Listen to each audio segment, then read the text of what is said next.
Oh, we forgot to ask for a joke. Hi, Henry. Guys, apologies. I was finishing up dinner. I think I did mine. Sorry, did not mean to put you on the spot there. No but worries.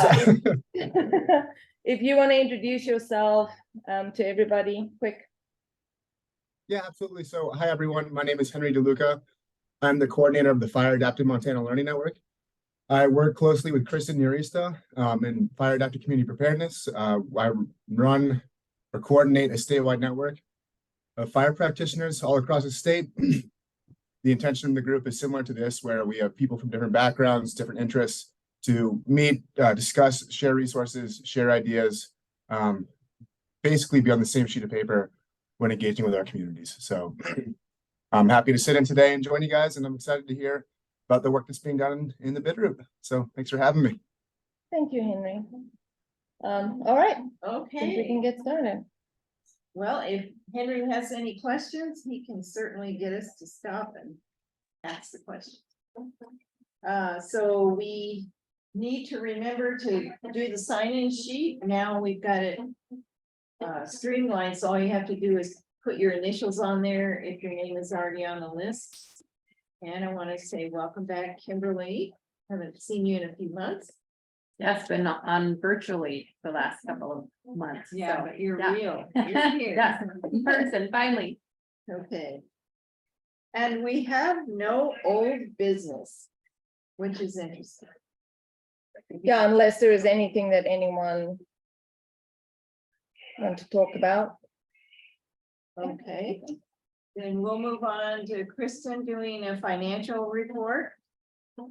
If you're ready. Yes, it is up on the board. So our balance currently is $844.03, and that includes funds that haven't been spent but are encumbered, right? They're promised, such as the second month for our billboard. We will get billed for that at the beginning of that session. So in mid-June, I will be paying that bill. And then we have our radio and our radio PSAs. We've committed $2,000 to the Maps Media Institute for that. Our canopy did arrive, so that has been paid for. And the only other outstanding bill will be the radio broadcast time. So as soon as we get PSAs back, we're going to purchase some radio time slots and start broadcasting those, and that money will be spent. I did want to mention that the BidRoot has been really generous and donated quite a few funds in support of preparedness and prevention and council efforts, and they secured our billboard for the months of August and September. So that has already been paid for, so that's great. We're gonna have messaging up for most of the summer. And they are ordering some badly needed preparedness publications, which are pretty expensive. The wildfire retrofit guides by the University of Nevada. They're really good guides, but only one source, and they're expensive. So the BidRoot is going to be providing those. And they did already purchase reprints of the evacuation checklist cards. And those are the little ones on the little ring or chain. And we've already had those printed. Many of them are sitting in the back of this card right now. And so that's that. And then the DNRC, separate from this, is going to be supporting the landscaping brochure and that Judy has been working on. So overall, I think we've got lots of support from our partners, but we actually do have a little bit of funds left, and we do have an extension on the time that we have to use this funding, which never happens. It's a grant, and it was supposed to be spent by the end of this fiscal year, and somehow they got an extension for an additional year. Which is, yeah, really rare, but yay. So we can hold on to these funds this little bit for a little bit if we want to, which might not be a bad idea. So, So that's where we July stand. 1st to June 31st. yeah, the fiscal year that of the state. Right. And that's the grant that, the top part is coming from that's a good point. So the $777 has the extension through June of 2024. The $67 that's left on the Bitterroot, we do need to spend, by July. Their fiscal year goes to September 30th, but they need to commit their funds usually by July. But that's also why we kind of committed those funds first and made sure those are, those are gonna be spent. So any You could have had Francesca just buy snacks for everybody tonight with that $67. You probably would have like 500 forms to fill out. To do that.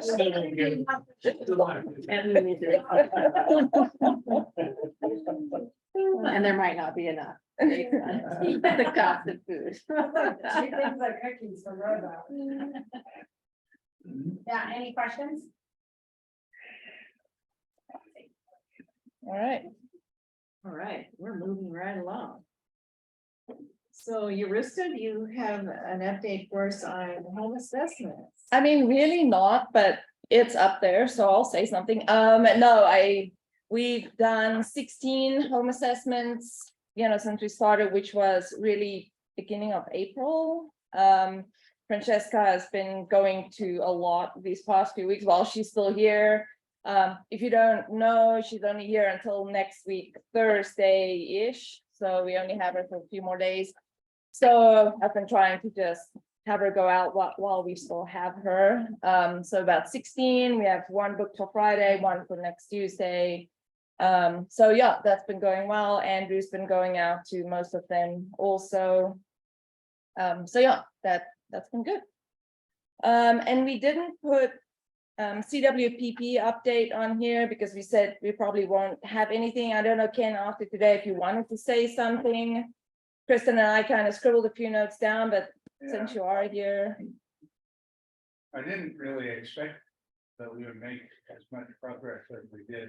Yeah, because we had a core meeting today, so we didn't know if there was going to be anything to report tonight.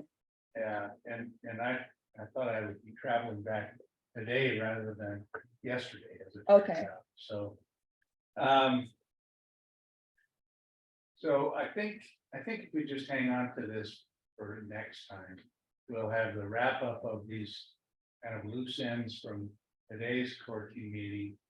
And then the story map will be up and running probably a week from Friday. Yeah, and I think that's important to mention, the story map, and I will send the link out to the council once that story map is public, so that everyone can go look at Yeah, that. we'll have a link on our site anyway. Yeah, So we'll be able to see that, and so I think that'll be good to bring up next time, and right now, the public meetings, we're gonna have 3 of them in the middle of July, but the exact dates and the venues are not nailed down yet, so that'll be firmed up by the next time we meet. yeah, I and think- even by the time the story map goes up, they hope to have Hopefully. the dates at least, We're know, gonna have yeah. that in there. Yeah. But we don't know it now.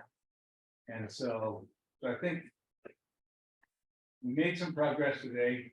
The WUI is firmed up in 2 kind of components.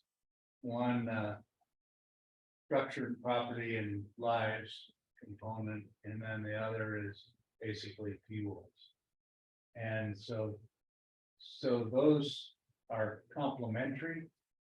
And we'll have those maps in the story map when that comes out. So I think just knowing that things are starting to firm up, they waffle back and forth on the WUI definition, which were really mapping criteria. And we kind of high centered for a while on that. So surprise. And so I think we're moving. There'll be a lot of stuff to report next time. Plus, in between now and then, we'll get the information out on the story map, which will also tell you that, hopefully, will tell you the dates and locations for those meetings. Quick question. So and you don't need to go into the details, but is it fairly consistent in terms of the state? Across the state? No, that's kind of a tough question because I don't know that there's a consistent pattern in the state. You know, it varies so much from county to county. So we have so many counties that their CWPPs are over 15 years old. So like it's just the variability. But I'm not sure if this is even consistent with the new one, you know, because people have different ideas. But this one is acceptable to the parties here in the Valley County. It's objective, repeatable, so that it can be updated easily with data as these data sets become better in the future. We can keep track of the priority fuel treatments, and those will easily be updated into it as we go. On all lands? All lands, yeah, Okay, nice. yeah.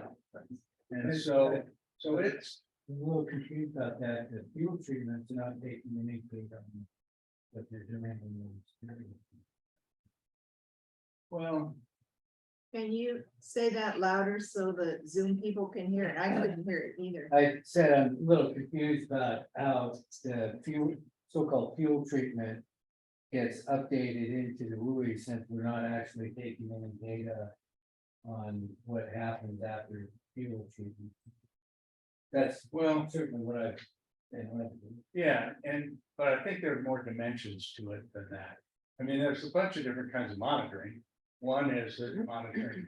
Did we do what we said we were gonna do? Did it work? Did it accomplish the things that we intended to accomplish with it? And those are different things. We can certainly say, we said we were gonna do this 100 acres right here, and we did it. That's, at this point, as near as I can tell, that's all we can say. Well, That we said we were gonna do this 100 acres and we did it. So Next question. here's So- what we can do with the CWPP, and this is where council input is really valuable, right? We can ask that as we're identifying the projects, or even just an upper level like strategy, we can ask that we make sure that we're promoting follow-up research on our field treatments. Like that's what this is for, is to identify gaps that maybe aren't happening. And so ideally down the line, we can get funding to do that, because a lot of times it's not that we don't want to do that, it's that we don't have the capacity to do that. And so if it's identified in the CWPP, we can probably get funding for it. And so that's where our input's important. Is we say, yeah, in the monitoring plan, we want to make sure that we are looking at the impacts of fuel treatments if possible. And here's some specific projects that we can do that, or this is how we would like to do it. But in the meantime, the fuel treatments are going on. But we can't, yes, but that's just- not what this is about, right? The CWPP is about. It's what is about our- doing fuel Yeah. treatments to reduce wildfire risk, right? And Theoretically. yeah, no, yes, theory, that is exactly it. So I guess I have a question, and this is, what is the research foundation that we're using for the beginning of the plan, the Healthy Forest Restoration Act is actually a law that a policy that we're following. That's the basis of a CWP. And so the science flows from that, right? In the Healthy Forest Restoration Act, decree that in a CWPP, you've got to cover three things, right? Or you have to involve three things. It needs to have collaboration between state and local government, and the federal forest entities are also involved. And you need to have, and interested stakeholders. And then you also need to make sure to, address the need for hazardous fuels mitigation. So it requires it in the law. And then or the policy, and then it also requires that we address the home ignition or home ignition probability or potential. So you have to address those three things. So it's required to address fuels reduction as such. And we have pieces in this one that address all three of those components. And if you want to look at the underlying scientific foundation of each of those components, you have to kind of go to them individually, like the home ignition zone stuff and the flammability of structures and the relationship with wildland fuels and all of that kind of stuff. And a lot of things came out of the fire lab. Jack Cohen's work at the fire lab, the research physical scientist. NFPA has done a real, National Fire Protection Association. They use acronyms and sometimes I forget even what they were after so many years. But NFPA has done a lot of work and they have structure combustion facilities where they actually put amber streams over things and so they have a bunch of publications and I can round up a lot of those publications and put those into our, and at least as far as our CWPP team, and then maybe more broadly into the fire and roof council members. We have a lot of it on I know we do. Yeah. And there's And a lot of it is referenced in the publications that are on our website. Mhm. So we can track those things, you know, the collaboration part is. Has a different kind of scientific That's foundation.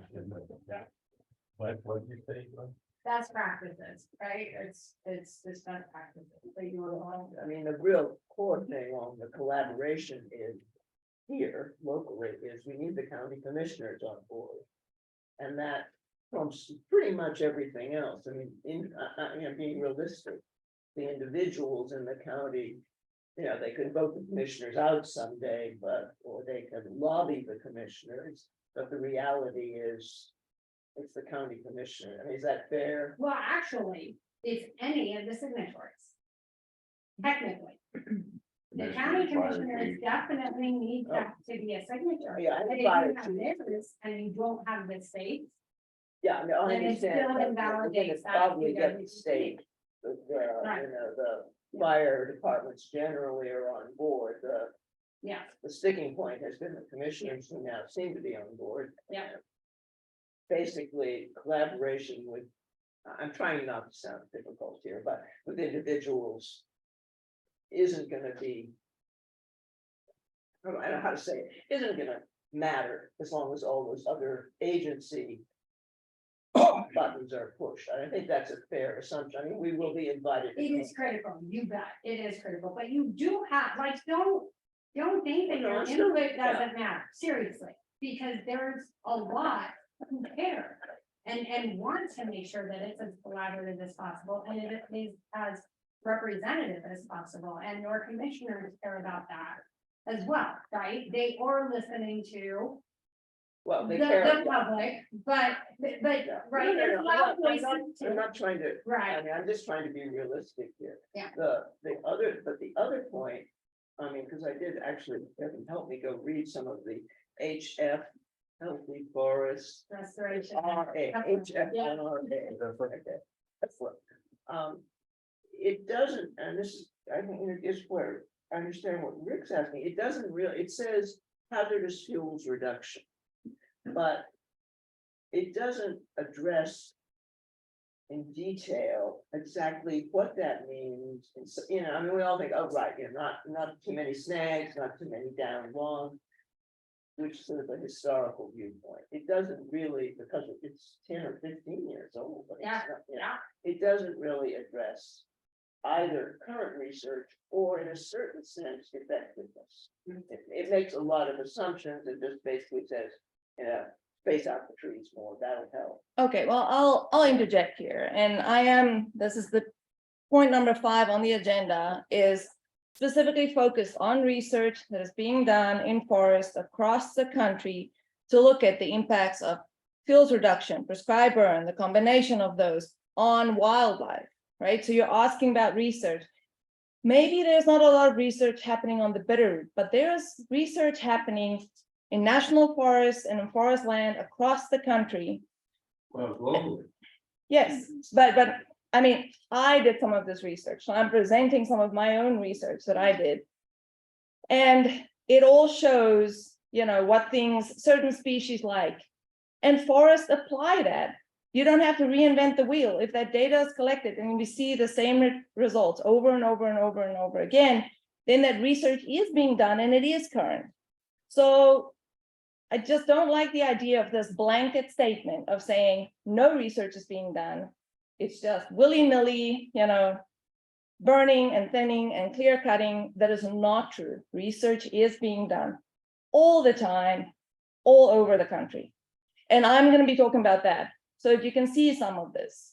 But that is, I understand what you're saying, and there has been considerable research, I mean, lots done in the last 40 years on wildlife effects, and I would totally agree. What has seemed to be lacking is effects directly on fire risk, which is a different category of research, not wildlife. That's, I think, the distinction I would ask for there. Yeah, I mean, and while habitat research basically since 1970 has become an increase. Yeah, the problem with fire research is you need a place to burn to know if it worked. It's hard to replicate that, and it's hard to you can't go sacrifice a town and say we're going to light the forest on fire and hope this fuels reduction works. Like, that is the problem with that research, that you can do little controlled experiments like Jack Cohen has done, but that doesn't paint the big picture, right? So that's all I'm going to point out. Yeah, and people do post-fire analysis constantly, so I hate to say, but the communities that do burn often, I mean, correct me if I'm wrong, they do a lot of post-fire analysis, so not that that was intentional, but to try and learn from it, so. And that happens every year, so. No, I mean, but we have research. Okay. We have to move on because this wasn't even an item on the agenda. So But before we move away from CWPP, I want to ask Ken a specific question. And then I want to let you wrap it up if you had something else you wanted to say. But the whole research thing, we're going to have to put that to rest for now. Obviously, we could be here for days.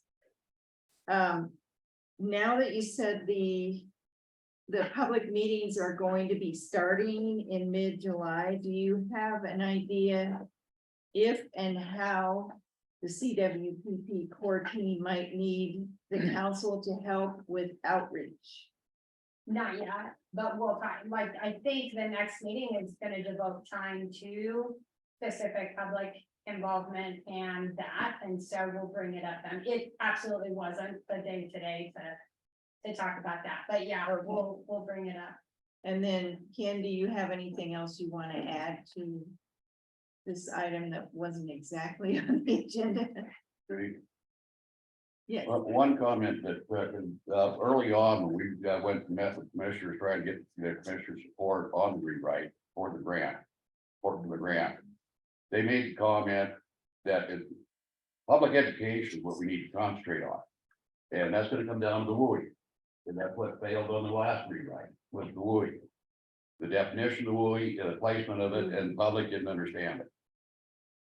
And that's where the commissioner backed off on it, because the public wasn't behind it.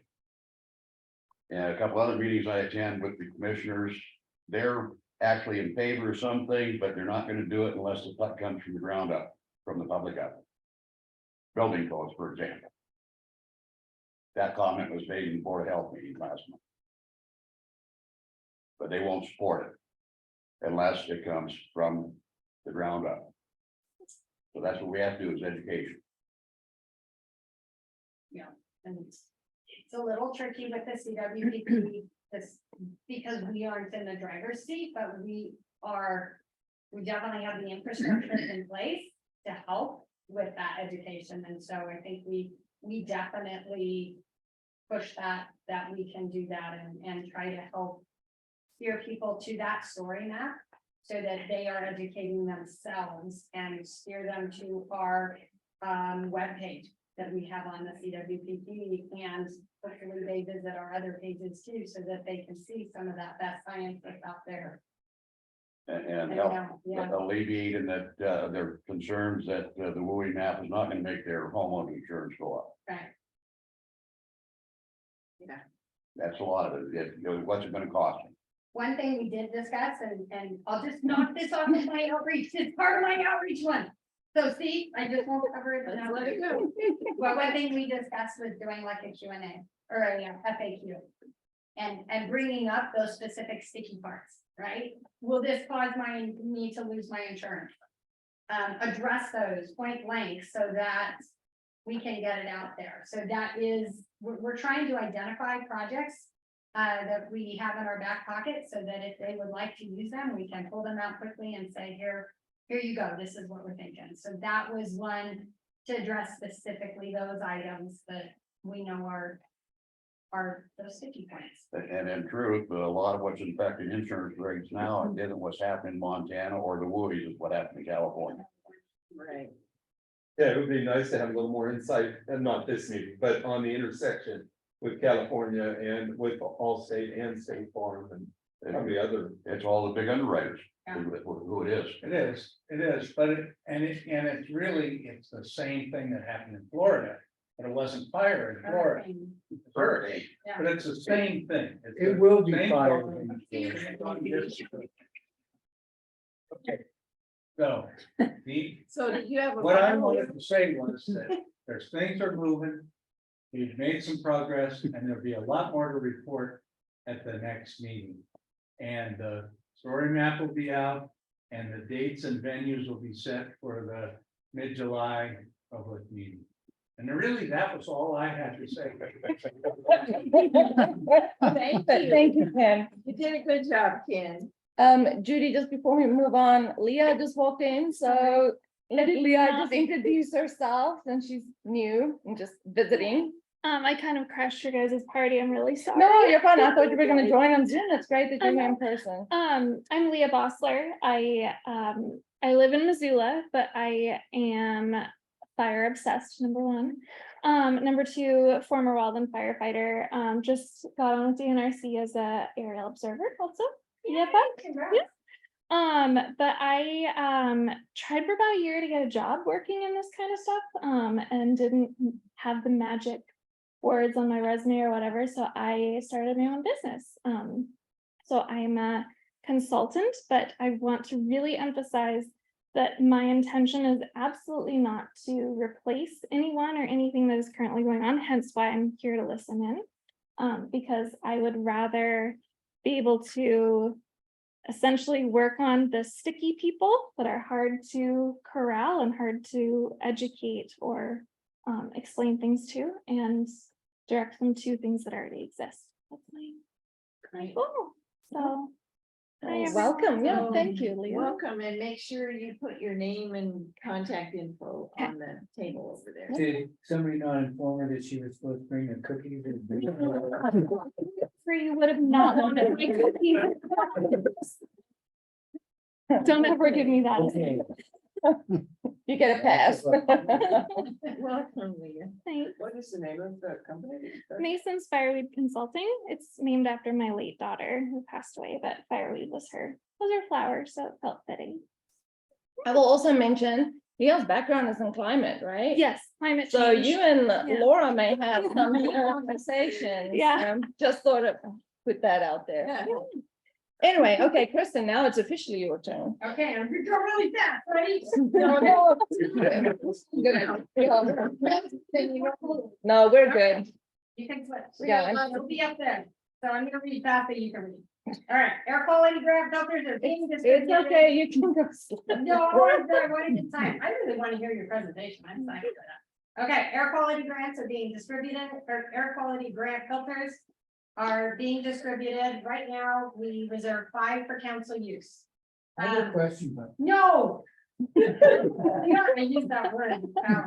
Okay, Steve, library presentation that Yolista did went really well. With Francesca, with Oh, Francesca. yeah, and Francesca was there How too. many Thank you. people came? 4, Oh, there's more than 4. Yeah, there was It's like at least 7. 6 or 7. I think I said. that was There's 3 4. couples in the library. But we got the home assessment out of the ones that were Yeah. there, like they really invested, Mm. so Good. it matters, definitely. Hamilton one is this Thursday, so if you have a free night Thursday, go watch Yurista and class. Okay, keep it local, will be coming out in mid-June, and the relocation guide is out, and Judy brought a copy. I think our article looks great, Yurista did a good job, and so that is out circulating. And Judy, do you want to speak on the video really quick? Yeah, I talked to Todd McKay today and he said, Dan Hoddle, the videographer, is back from his month-long leave. And, we're going to try to do this video the week of June 19th through the 22nd. Dan and Byron don't know that yet, so it's not confirmed. Byron is gone until Sunday, so I can't even talk to him about it. But what we're hoping to do, this is in the middle of the week, and we'd like to get some people to be an audience for the video, so that Byron is not just speaking to a wall. He wants, the videographer wants to pan the room, and who knows, there might be a question, unless it's Rick and there's. It's so many. So. I think you succeeded. Are interested in being an audience member, I really need to make a list soon. So if you could let me know after this meeting or send me an email about your possible availability during that week, it would probably be for an hour or 2 max in a room. Just let me know. Which week is it again? 6/19 through 22. What time of the day are you talking? I don't know any details yet. I don't know which date they're both gonna be available, and then I've got to get a conference room real quick and make it happen. So that was on Byron's thing. Sweet, I didn't even put it up there because it was no information last time. 'Cause he Right. was on hold, right? He was gone. Yes, So that's awesome that we're hopefully progressing. but please think about being an audience member. This is gonna be a really good presentation. I can't commit until I know day and time, but Yeah, I same get here. that. So I would say if you're even interested, let Judy know so that you're getting the information on the date and Right. time. And then if you can't, just follow up and Right. say, oh, sorry, I'm busy. But if you're even remotely interested, let her know. put me on the list and I'll let you know. Yeah, same here. And Judy and Francesca have been working really hard on the landscape brochure. It looks awesome. And we are hopefully getting down to where we're gonna be printing that. So that's been a lot of work, but it looks great. And so that one is near completion. Judy has been very diligent in trying to secure us a booth at the farmer's market for June 24th. We probably won't know until that week, which is how they operate for if you just want a booth for 1 week. But keep that in mind if you have that opening, because if we do get it, it will be last minute notice, but we will need help staffing that, and we're gonna put out fireworks and. We should know by Wednesday if we have a 6/24, which is that Saturday. So it's a couple of days notice. Yeah. But I'm available until noon to man the booth, but I think you can't begin shutting down until 12:30. Yeah, you have to be there. that So time. we need some people to be in the booth. We'll have lots of our usual information and then we want to focus on fireworks safety. And we have some flyers that we've done up, so we've got specific info to hand out. The assessment training, we have our wildfire risk home assessment training on May 13th. Went really well. We had 11 attendees. We had 2 fire departments represented, and there were 3 Forest Service firefighters that came. It's been awesome to have that support. So have some good lessons learned and how to do it better in the future. But overall, it was very well received and people liked it. And we just had residents show up that I think were really enjoyed it as well and learned a lot from it. So Cynthia, who attended, said it was great. and yeah, really yeah, she was appreciate really it. engaged. So I think it was definitely a benefit to do and to continue doing. The evacuation checklist, as I already mentioned, has been printed, so we have lots of those. We will be handing out at all events and at fire stations will get them.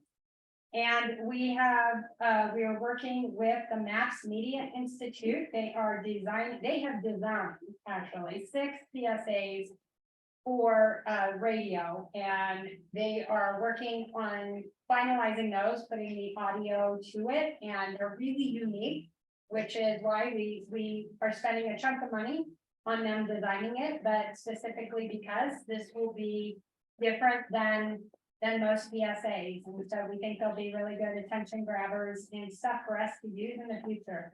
Kristen, I yeah. have something to add about that. Yeah. I should mention it when I was talking about Byron's videotaping.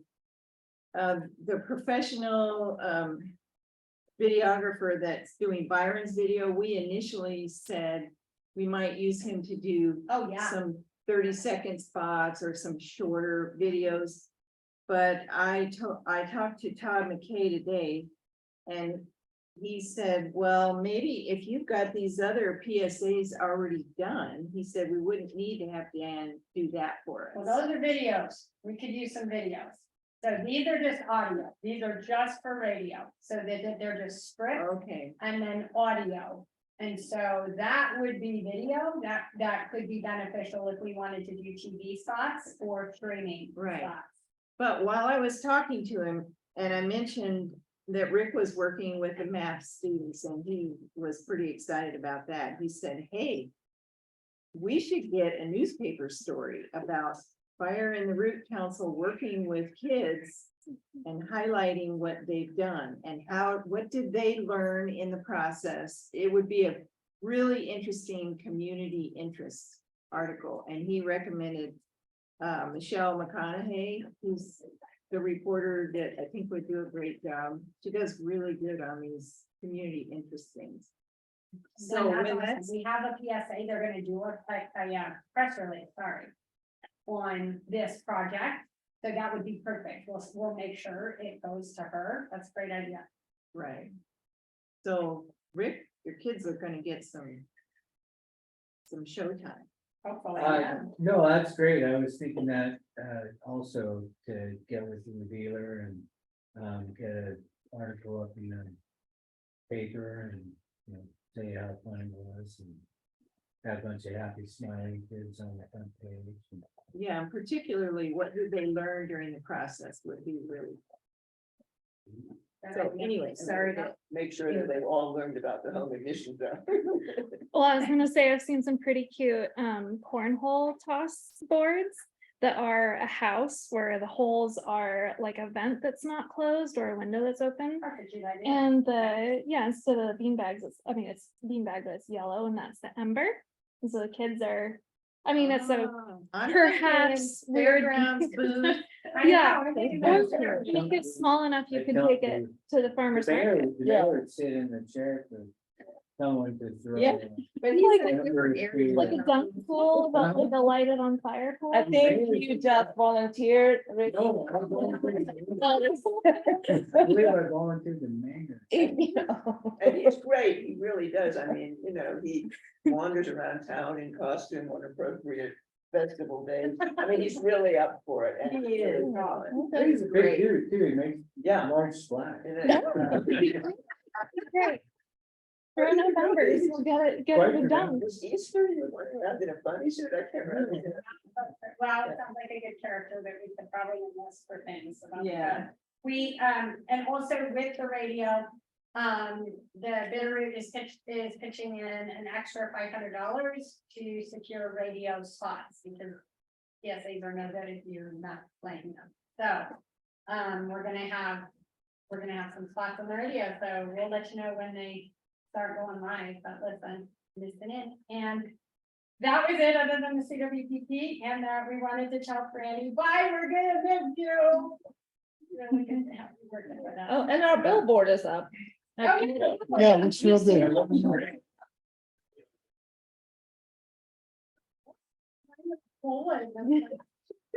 And you're seeing the last few days of Francesca as a single woman, she's getting married. Yeah, in October. Yeah, thanks, Francesca. You've been very helpful this past few weeks, couple months, just flew by. So yeah, It's been fun. Yeah, you guys really do, this whole organization, Fire in the Root is ahead of a lot of, I've been to a lot of communities and forests throughout the nation and worked with groups like this, and you guys are definitely mountains ahead, so pretty cool. It took us a while to Yeah. get. We're moving now. Yeah. Yeah, and I wasn't here at the beginning, but I watched all the previous recordings. That was one of my assignments that my boss gave me. I kid you not. And I can say from that to this, it's huge, the difference, right? And so, and maybe it's hard to see, because you guys have been so involved the whole time, but it has come a long way. So, I didn't do any of that. So good on all of you. Yeah. All right, All right, are we ready? Kristen, Well, any questions for Kristen? All right, okay, yay, I'm gonna talk about bats. Okay, so, I thought this topic is related to some of the things that we've spoken about. I don't want this to be contentious. I hope this is interesting. As most of you know, my background is wildlife biology, right? So fire is a fairly new thing for me, although, my husband has been on fire all his life, so kind of dipped my toes in it. But I did research, and it just so happened to be that all of my research have focused on how different wildlife species are impacted by different forest management strategies, or practices. So I thought it would tie in, kind of with what we've been talking about. But I did have a question for all of you. And what do you think, specifically bats, right? How do you think bats can be impacted by thinning or burning? Like what would make it better or worse for bats? Like what about bats? They need insects. to Then eat. yes, yeah, good point. They need insects. Someone said something else. Loss of habitat, loss of food, Shelter. shelter. Oh, echolocation. Yes, echolocation. Good job, Laura. All right. So. Okay, so just a little bit of background if you don't know. Bats are mammals, right? They fly, but they give live birth and have their babies, and they belong to the order Chiroptera. There's 47 total number of species in the US, 42 feed on insects, 3 feed on nectar or fruit, and they're important from a pollination standpoint. You know that the agave that they make tequila from is only pollinated by a bat. We lose that bat, we lose tequila. That's important. Yeah. No.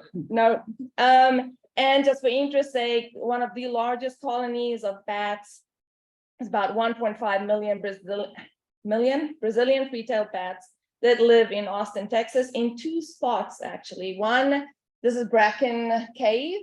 They come out by the millions at night. And then the other colony lives under the bridge. Congress Bridge.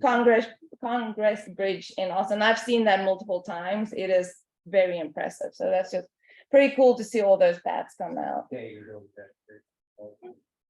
Yeah, and if you go underneath, they'll poop on you. So stay at the top. There's also quite a number of bats are endangered in the US. Most recently, the northern long-eared bat got listed. Literally like a couple of months ago, it was official. There are many more that are currently threatened or just rare or at risk. One of the reasons is white nose syndrome. Maybe you've heard of that. It's a fungus that grow around their noses, but it also affects their wings, affects hibernation, and they use up too much energy, so they die. But not all bats hibernate in caves. It's only the cave hibernating bats that get white nose. Other bats are threatened because of habitat loss. It's a big deal. And then prey. The more we use insecticides, the harder it is for these bats. And then to a lesser extent, but windmills, wind energy plays a big part. There's a lot of research going into that to mitigate those effects, stopping the windmills at night, making them go slower, things like that. The bat that I specifically worked on was the Ozark big-eared bat, which is pretty neat. Okay, so echolocation, that is how bats navigate, and that is how they forage, right? Bat will not fly into your head and come make a nest. My mom still believes that, right? Literally still believes that. They are amazing at sending out their echoes, and it bounces back from the prey, right? But it's also how they navigate. So the more cluttered the environment is, the harder it is for them to navigate, and the harder it is for them to forage, because they need to now zigzag to avoid forage, and they can't focus on the prey. The prey size also relates to the body size of the bat, right? So smaller bats will eat smaller moths or beetles. They also specialize. Some bats are big moth, like macro moth specialists, or micro moths, or beetles, or other insects. Mosquitoes, we always hear how good bats are, but realize how tiny a mosquito is, right? It's a lot of mosquitoes that needs to be eaten, but there are some that are really good at that. Okay, so we can detect bats using acoustic detectors, right? It's pretty neat. Who's used the Merlin app on their phone to ID birds, right? I see Kristen now uses that too. It's basically the same idea. Birds have unique sounds, and the app picks that up and it can ID the bird. These echoes that the bats send out, it's species specific. So the shape of the call, the frequency, the duration, the sort of the width of that call differs between species. And you buy this fancy doohickey and you set it up, and it'll record all the bats that fly past at night. They used to start out being about this size, those detectors. The latest ones are the size of your phone, and you just program them with Bluetooth. It's pretty neat. But they also make a tiny one like this that you hook up to your phone or your iPad, and you can just stand outside and pick up the bats. It may be too early when we leave here, but it's pretty cool to just plug that in, and you have an app and you hold it out and it'll tell you what bat is flying by. So this is a pretty easy and cheap way to detect bats. And just to show you here, these are two bat species, the evening bat and the tricolored bat. And by looking at that, you probably think it looks exactly the same. What's the difference? On this y-axis is the frequencies, and the difference is that this one ends here at 35 kilohertz, and this one ends at 43 kilohertz. So that's the big difference there. When the software looks at it, it'll look at how long is this section here, how big is this toe, where does it start, right? Takes that all into consideration, and it can ID the bat. Bats echo, it's ultrasound, so it's outside of our hearing. Our range of hearing is around 20 kilohertz, and you can see this starts, about 35.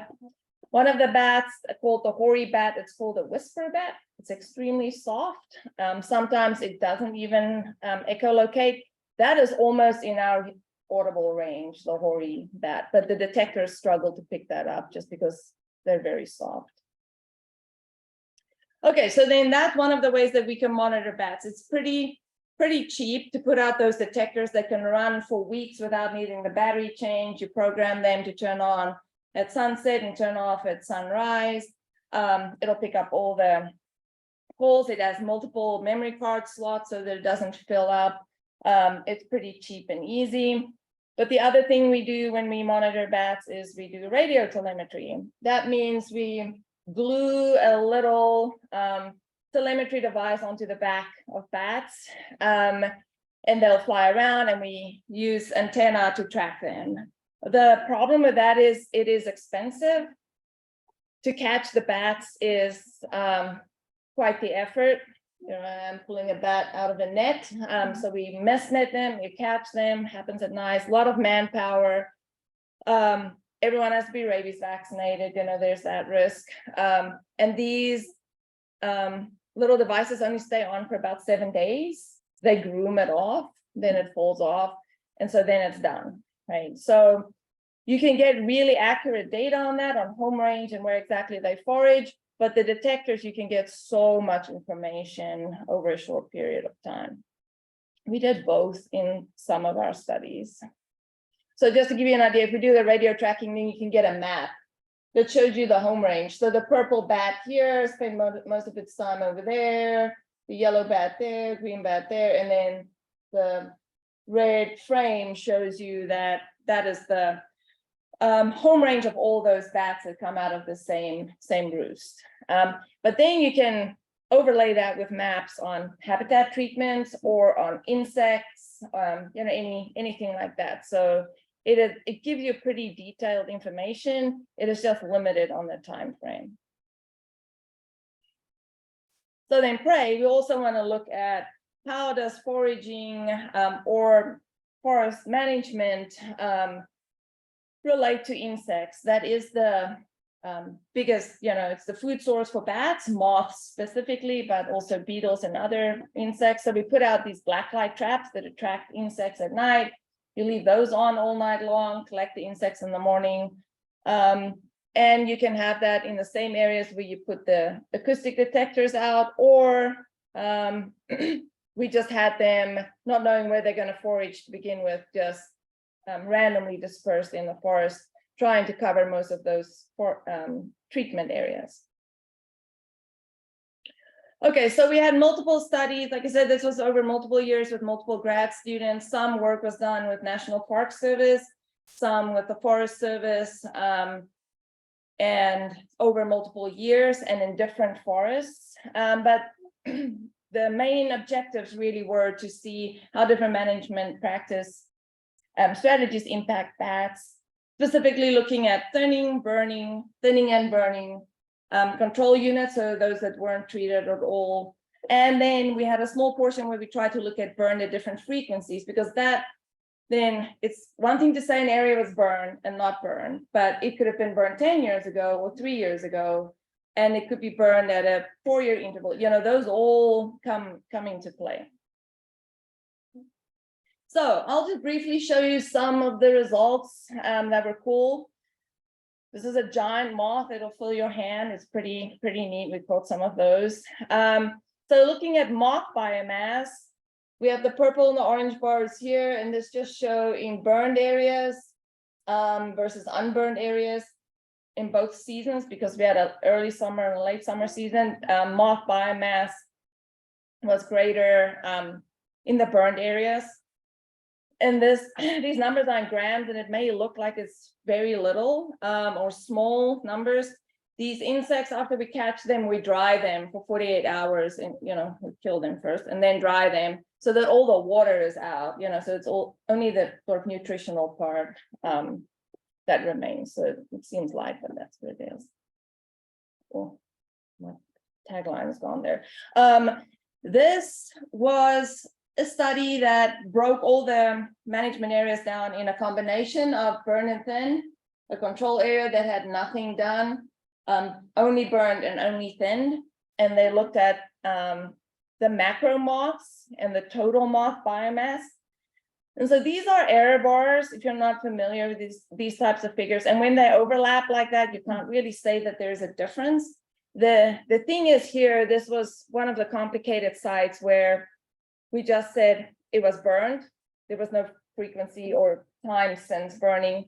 Same with thinning. Some of these sites had been thinned a long time ago versus recently. So there was just a lot of variation. So then what we did, instead of looking at these categories, we looked at the actual physical characteristics of the stands because we figured that would give us a better idea. So canopy cover, ground cover, basal area, those kind of things, because that would give us a better idea of what differs when it comes to biomass and fat presence. So here on this figure on the left, we looked at understory density, and it goes from open to more dense. And this was for total, this should say total insect biomass. Yes, this should say, sorry, this should say total insect biomass. That's why the insect pictures are there. So total insect biomass decreased when it went from more open to thicker. So when the understory was more open, there was more insects. And then the same with moths. When the understory was more open, there were more moths. Specifically, Biomass per unit area or per unit time or what? this was just total biomass over the study period. Who asked the question? You.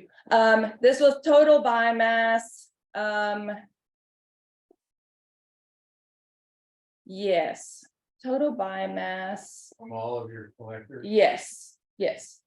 For this, the study ran for 2 weeks straight for 16 nights. So it was all, everything combined. There are, I think, a couple figures that has average, and that is per average biomass per site. So the average was averaged over per site. Per collector? Yeah, yeah. But this was just total, so this was just all of it. Then looking at the macro moths, these are the really big guys. And specifically our bat that we looked at here, the Ozark big-eared bat, is a macro moth specialist. And so we wanted to see how canopy cover influences these macro moths. And we saw that the more open the canopy is, the better these moths do. And I mean, that's just a statement, but then the interpretation of that can go a lot of ways. You know, maybe that open canopy gives more ground cover where these moths can lay eggs or mate, or provides food for larvae because it grows the right plants, right? So I'm just keeping this brief, so it's just sort of the footnote version. And then lastly, this is just a neat figure that shows moth diversity.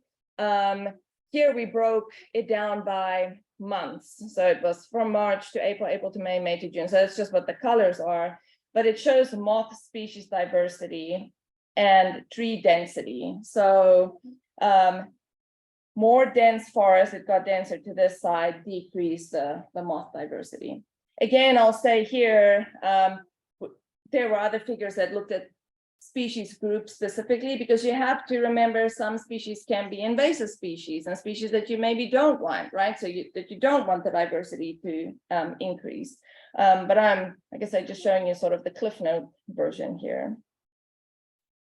And then bats, right? So one of our studies looked at all 14 species of bats that occur in Arkansas, analyzed the acoustics for all of them. I'm just showing you data here for 3 of them because it's just too much, but the trends were very similar across the range. So this is for the gray bat. The gray bat is federally endangered. And this was just a focus on detections. So it had the acoustic detector out and it would detect the bats.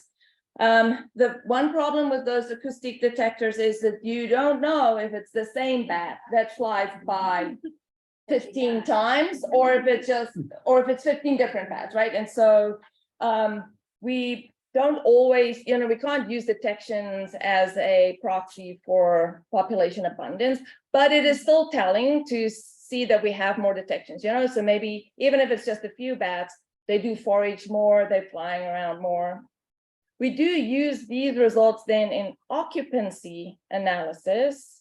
And that gives us a probability of occupancy. So then we can take those detections and actually get a probability of occupancy from it. And in this case, occupancy was related to basal area. So how dense the forest is. And we saw that bats were more probable to occupy forests that were less dense.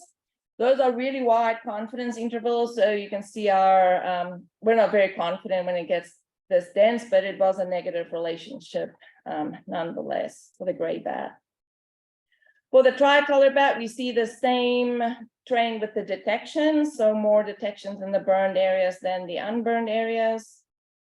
And it had a very strong trend here. The moment there were too many trees, this bat was just not there at all. So it really wanted a more open area. And then the hoary bat, this is such a cool bat. I mean, just look at it. It's all, silvery, and it's a really pretty bat. This is the whisper bat. And that is probably why these confidence limits are so wide, because the detector has such a hard time picking it up. And you end up with just very few detections. But the trend did show a negative relationship with basal area. So again, less dense forest works better. And you can imagine for this little guy that barely sends out an echo, it really wants a more open space. Otherwise, it'll have a really hard time. I mean, it'll fly into a tree. No, it won't, but it could.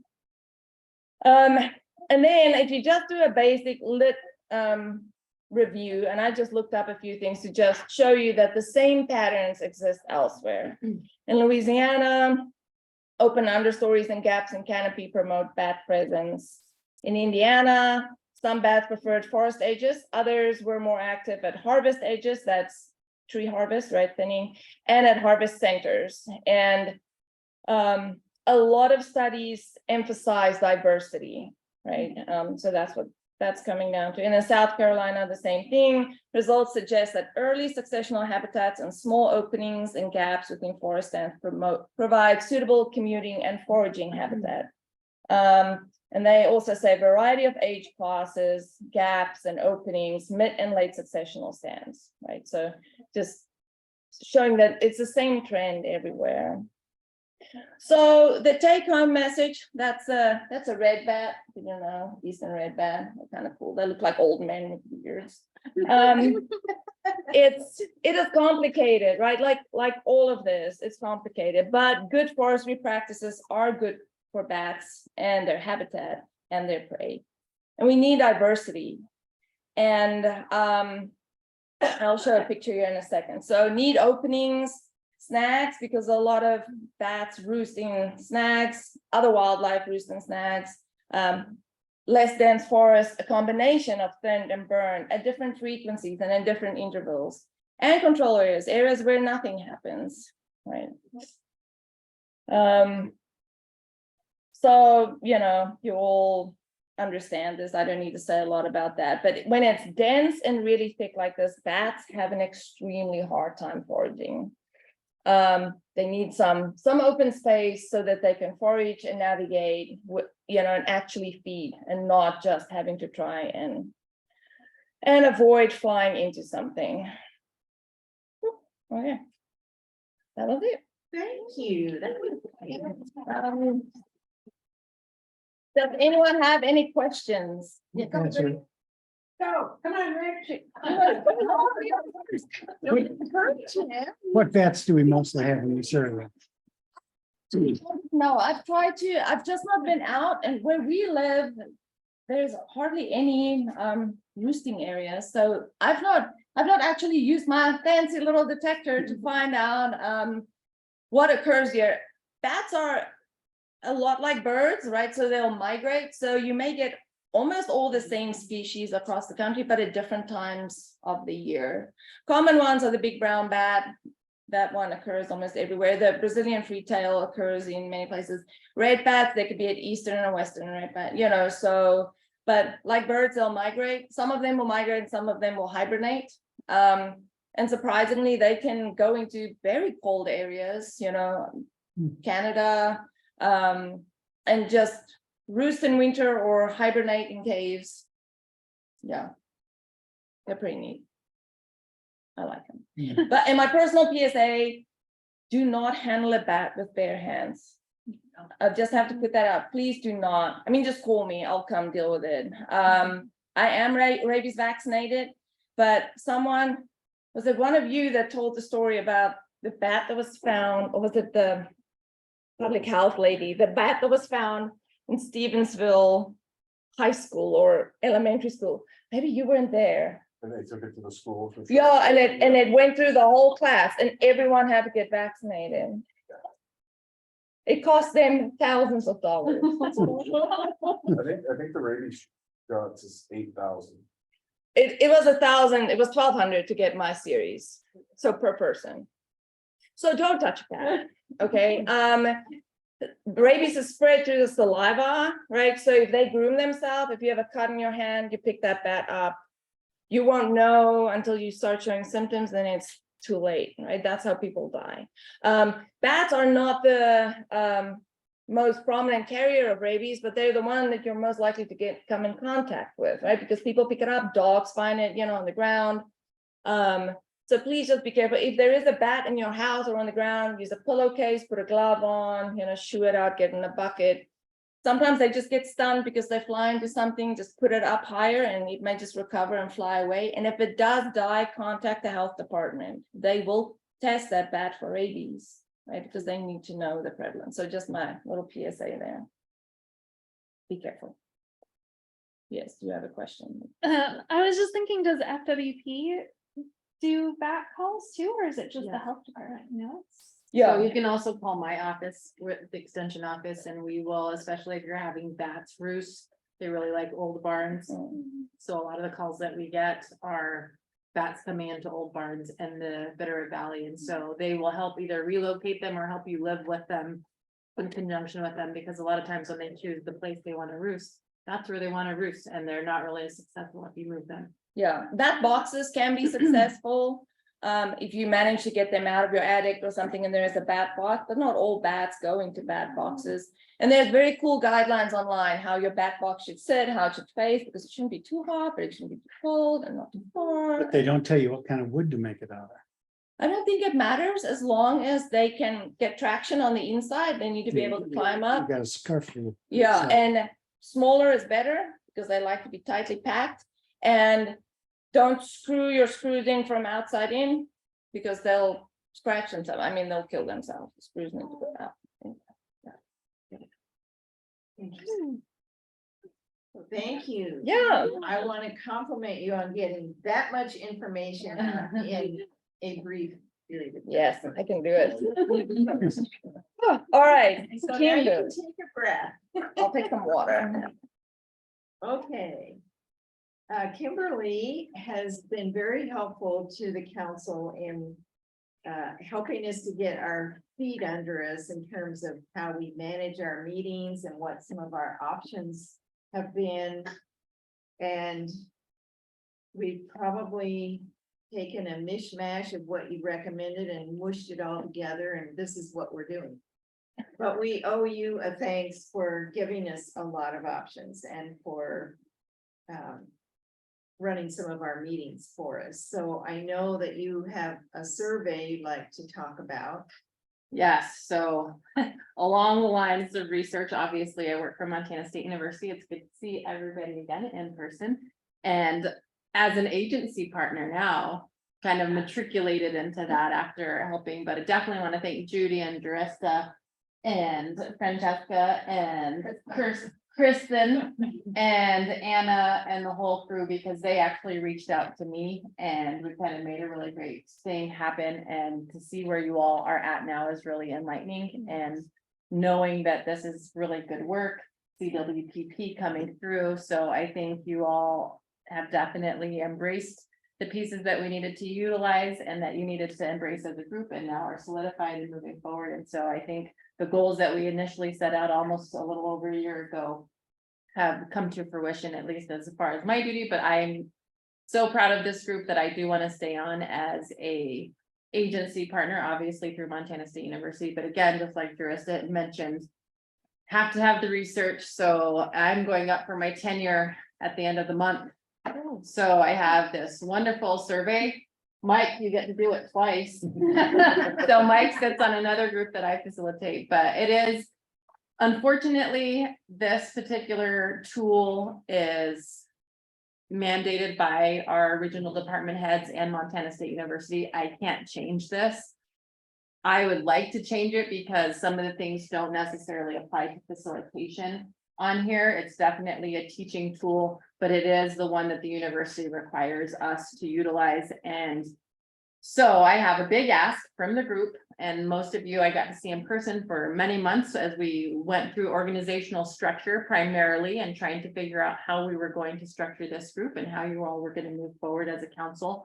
And so I am asking that you fill out this survey. I brought hard copies for those of you that don't want to fill it out online. You can certainly do that. I provided the link to Judy and Jurista so that you all could have that option as Yeah, well. and that was in the agenda, so, or in the email that was sent out. Yep, and I need it to be anonymous. That's the number one big rule, like, don't put your name on it. Because I really look at that feedback. This definitely goes back to the university. It gets put into my dossier for, you know, my effectiveness coming in to teach and coming in to facilitate with community entities as far as service is concerned, but also kind of combining and integrating scholarship and teaching and service all together in this package. So which I think we did very nicely. With that, I'm going to leave this here. So I brought pens, so you all can certainly fill it out. I would appreciate it. You can stack them over there. You don't have to hand them back to me, but I take these evaluations very, very seriously. So as much comment that you can make on the two bottom sections of each of those categories is really strongly encouraged, because that's helping me learn and how to be a better facilitator, a better teacher, and to be able to help you all in the capacities that I can help you with. So I would like everybody in the group that's here, and including Judy and, you know, agency folks, this doesn't matter as far as your representation on the council. It just, you are here and you have been with me when I facilitated. So I would appreciate all of you taking one of these and filling them out. And I will start them here on this side and get them around to you all. I have pens, and I just appreciate your willingness to help me out on this side of things. I only give you highlights. Perfect. But I definitely really appreciate all of the feedback that you all can provide, because it is really important. And that from the university standpoint, we do look at this research. It stays with my file, so I can look back at it and see improvements or unimprovements, which is not what I want to see, but but there is that opportunity to get your true feedback here. And I just appreciate you all and your willingness to fill it out. And enjoyed working with everybody. And again, big thank you to the council for inviting me to come be your facilitator. I enjoyed being the facilitator, and now I'm happy to see that you have very capable hands making progress, and I get to just be an agency partner now. As a former faculty who's done probably close to 20,000 students having evaluated me, I need to give you a little feedback. You violated a fundamental problem in evaluation. You must always hand out candy before the evaluation. I don't know what they're teaching the new faculty at Montana State these days. We don't get out candy. What? Well, that would be for the style. whole kind of project that you went through. Pretty much that whole time frame. Yep. So that year I kind of put that date of kind of when I started and when it came to an end. So for those in Zoom land, we ask that you please go back to that email. I think we only have Henry left. Oh, rats. I couldn't find it, where, I mean, I was looking. It's just in the newsletter. If you just scroll down underneath the bats. Is the survey in there? Yeah, on in the email that I sent in that newsletter. Okay, wonderful. Thank you, Rista. Thank you, Henry, and thank you for joining us. Yeah, absolutely. Yes, thank you for joining us. We had 2 new people joining us. That was great. And before everybody spaces it out, I want to pay attention to the next meeting because it's not the first Tuesday. It's Tuesday, July 11th, because we don't want to meet on July 4th. And so I guess we will just adjourn with the agenda and ask people to spend a few minutes doing the survey.